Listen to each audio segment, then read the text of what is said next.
Good morning guys. Pang day 3 namin sa Baguio City.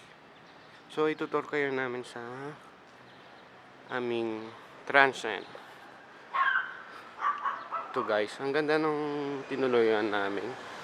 Parang bahay lang talaga siya.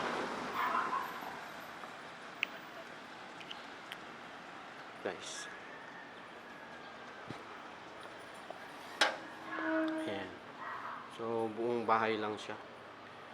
Pinapaupahan sa mga travelers. Ayan. Ito yung hinamit namin papuntang Baguio. Yung body ko. Ayan. So guys, tinira lang namin ng almost 6 hours yung biyahe papuntang Baguio. Dito makikita mo yung viewpoint ng Baguio sa side. Ayan. Tanaw na tanaw mo. Mas maganda yan paggabi. Ayan. So may tubig na rin. Then ito pababa. So ito yung mismong entrance ng trans yan. Ayan. Pagpasok mabubungad sa'yo yung CR. May heater na din to. May heater na. At the same time, may kusina. Ayan. Sobrang ganda guys.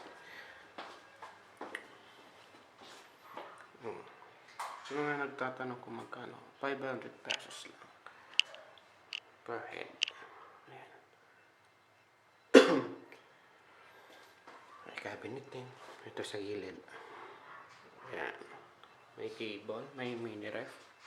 At the same time, yung pinaka-room. Living room niya. Ayan. Pinakasalas niya. So may table, saka maliit na upuan. Ito. Ayan. Ganda. Kasi naman yung mga lagayan ng damit.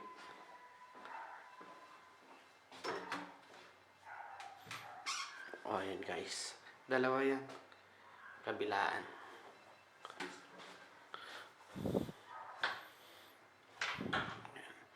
Free wifi na din siya. Ito yung password ng ayan. Yung tinuluyan pala namin, Serenity Transcend ang pangalan niya. Ayan guys. Sa mga nagtatanong, makikita mo yun sa Google Map. Pag sinerch mo, Serenity Transcend House. Okay? Ayun naman yung room. Papasok. Ayan.